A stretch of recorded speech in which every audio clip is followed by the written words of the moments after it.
Hey, how's it going guys? Captain Kuba here and welcome to another God of War video. Today I finally wanted to discuss this moment from the latest God of War Ragnarok trailer. Have a look. Sometimes it's the only way to protect the ones we love.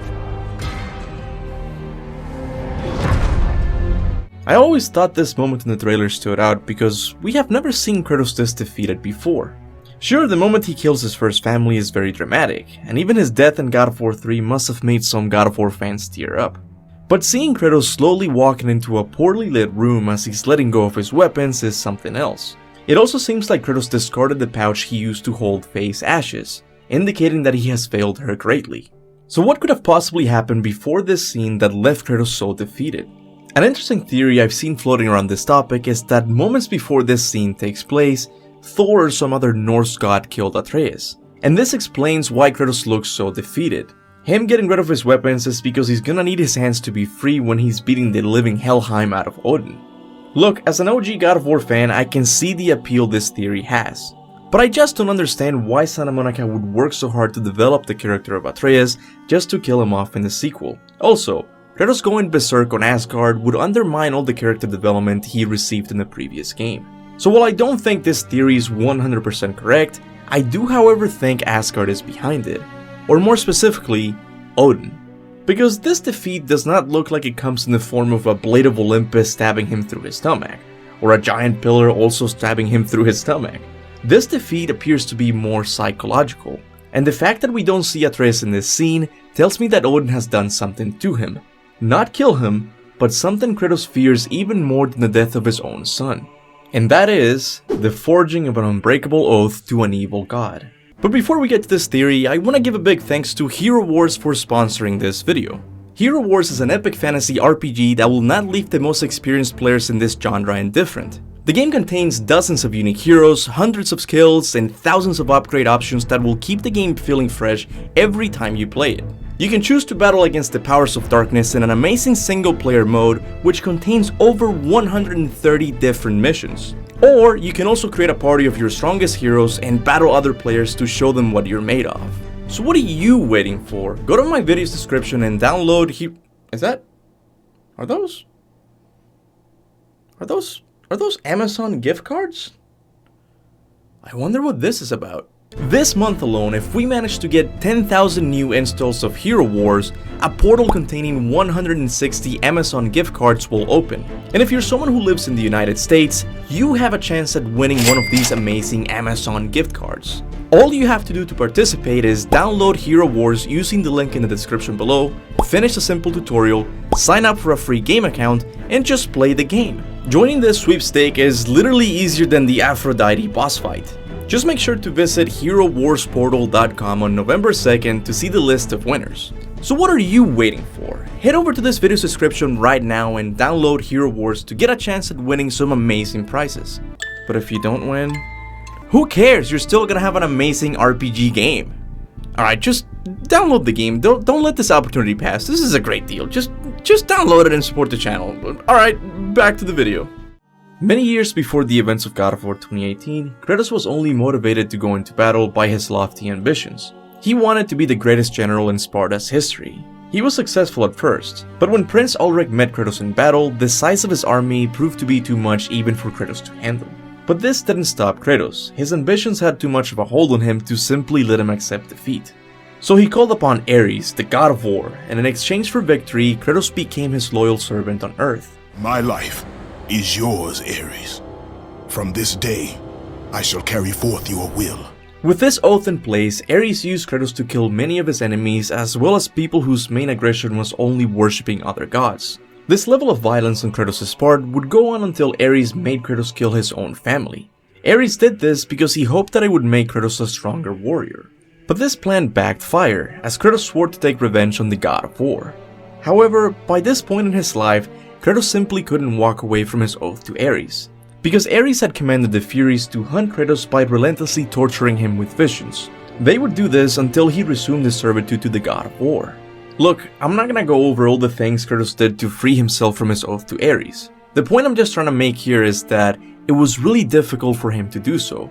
So one can only imagine how much more difficult breaking an oath to Odin will be. Now, I know what you're going to ask. Where am I getting this idea that an oath between Odin and Loki will happen? Because from God of War 2018, the game only tells us that Odin is in search of the last giant because he wishes to enter Jotunheim to learn more about his future. But we know this can't be Odin's motivation for the next game as well. Because by the end of God of War 2018, Kratos and Atreus return the Jotunheim Tower to its rightful place. So Odin will need another motivation to reach out to Atreus. And that's where I think the mysterious blood oath from Norse mythology will come in. In the Norse mythology story titled Lokasenna, the gods are having a party at Aegir's Hall, a party that Loki wasn't invited to. However, when Loki finds out about this party, he decides to show up anyway. But when Loki enters the hall, Bragi, the god of poetry, stops him. This is when Loki turns to Odin and says, "Do you remember, Odin, when in bygone days we blended our blood and you told me then that you would taste no drink that was not served to us both?" This blending of the blood has often been referred to as Odin and Loki's blood oath, and not even the coolest Norse mythology scholars know what it means. Their most educated guess is that this blood oath is the reason why the gods of Asgard don't get rid of Loki despite all the headaches he puts them through. Scholars can't do much other than give educated guesses because sadly the story detailing this blood oath between Odin and Loki has been lost to history. And this puts the idea of a blood oath in a favorable position to be included in God of War Ragnarok. Because vague characters and stories is something that Santa Monica loves to include in their games, as it gives them a lot more room to be creative. As an example, look at what they did with the Norse mythology character named Farbodi. They saw that his name meant dangerous striker and realized that it would be a perfect match for Kratos. So, could they do something similar with the mysterious blood oath as well? Could this be why Odin is reaching out to Atreus in the trailer? I really think so, but I know you guys want more proof. Sadly, I can't give it to you. But what I can give you is an interesting interpretation of something iconic from God of War 2018 that might suggest a blood oath is happening. And that is the iconic Jotunheim mural. For the longest time, we have been trying to come up with theories as to who the mysterious man in the mural is. People have pointed to Atreus' emotions to show that the only possible candidate is Kratos. My own personal theory is that this man is none other than Tyr himself. To prove this, I've pointed to the missing part of the wall where the man's hand should be. Because in Norse mythology, Tyr loses his hand to Fenrir, so this part of the wall missing might have been a subtle clue from Santa Monica themselves. I've also seen theories about this man being Sindri and even Mimir with a new body. But all of these theories have something in common.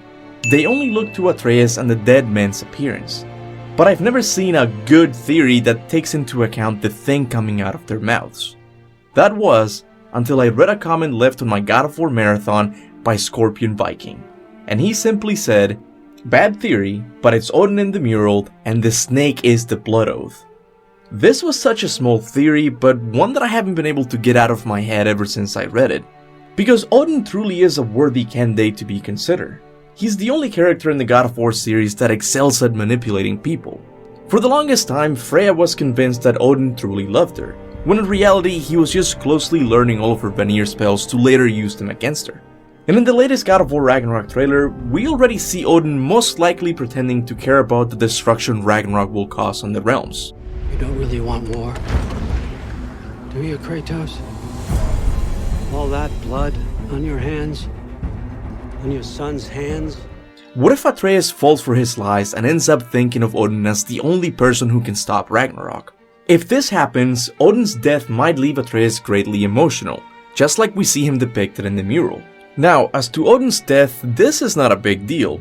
Not just because the God of War universe contains things such as healing orbs and resurrection stones, but because Odin himself has previously unalived himself in order to advance his goals. What if he does this again because he has seen the future and knows that Atreus is going to save him?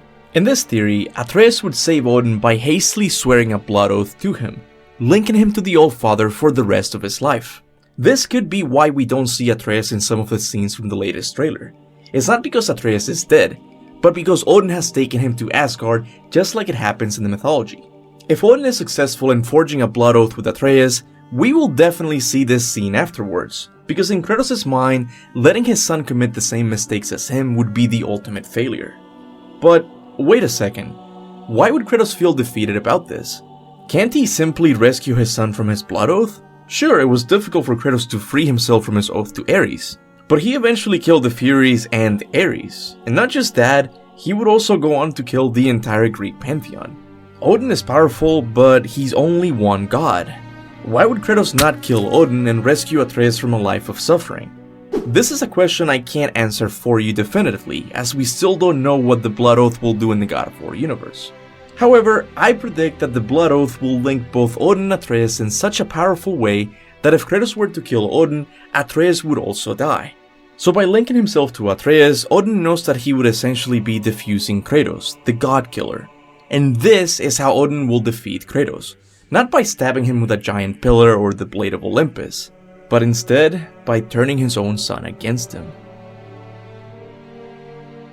There's a lot more I could talk about this theory, like how I think Freya will be the one to break the Blood Oath. But if I start talking about this, I feel like the video would drag on for too long. So maybe you'll see this video in the near future, but if you don't, just have fun finding out once you get to play the game. But let me know what you guys think about this theory. Is this how Odin plans to defeat Kratos?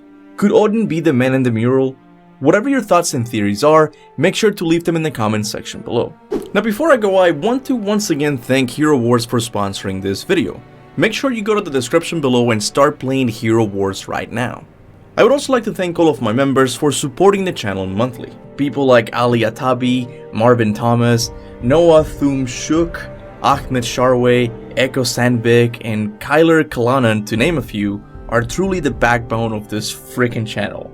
I don't really get that many sponsorships, so it's good to know that I have these fans that always have my back monthly. So from the bottom of my heart, guys, thank you so much for supporting the channel. I would also like to thank everyone who likes and shares my videos. I know it doesn't seem like much, but trust me, it really does help. And with that said, thanks for watching, and remember, go forth in the name of Ragnarok.